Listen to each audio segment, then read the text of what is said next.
By the time we're done reading the introduction to this story, one person will have died because of suicide. According to the most recent numbers, it's the third leading cause of death for people 10 to 24 years old. Well, for many of us, it's hard to talk about, especially with young people in our lives. And 1011's Casey Geraldo joins us now.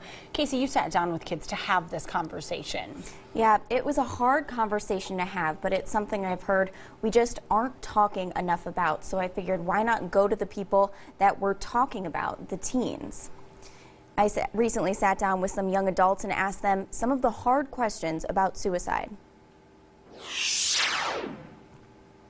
When someone around you commits suicide, what's the conversation? What happens then? I guess at first there isn't really any conversation because you don't really know what to say. It's just kind of left alone. Suicide in our culture is kind of a taboo topic. My parents wouldn't talk to me. My teachers didn't talk to me really about depression and suicide. It was just kind of something you learned about in health or something.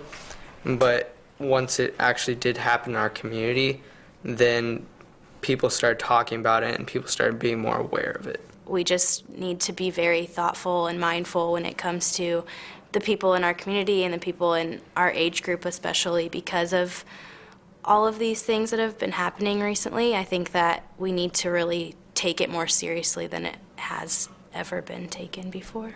More seriously because they're teens dealing with an added set of pressures.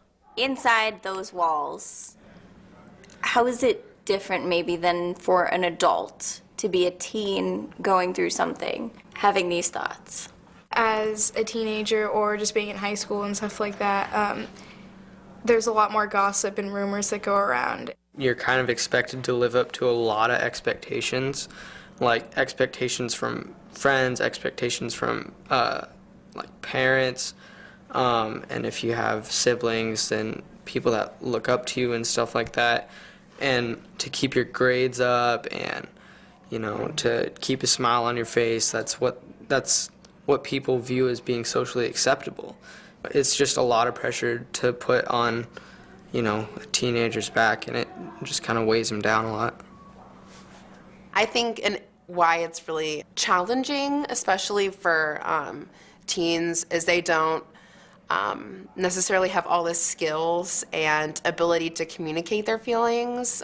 They may acknowledge it, but, you know, you're young. You don't want to feel sad. You don't want to feel this way. You know, you kind of get that message sent to you, and I think that's not fair, and that's also not true. And I think it's important to really have outlets for kids where they can express how they feel emotionally and they can be true to themselves, because a lot of these issues that, you know, depressed teens feel is just they don't fit in, or they don't feel like they have somewhere where they're respected emotionally. And so I think just providing that can really, you know, solve that issue. Coming up at 6, the conversation continues. I ask the teens who they go to when they need help or someone to talk to. Plus, are schools doing enough to help them? You could tell at times that was very uncomfortable. It's a tough topic to deal with. Was there anything there that surprised you talking to these kids? You know, talking to them, I was really impressed by their honesty. I asked them hard questions and I gave them the choice to answer, and they did, and they gave me the truth. So I was very, very impressed. All right, thank you very much, Casey. And if you want more information, we have a link to the Yellow Ribbon Suicide Prevention Program on 1011now.com and our 1011 News mobile app. We'll be right back. Stay with us.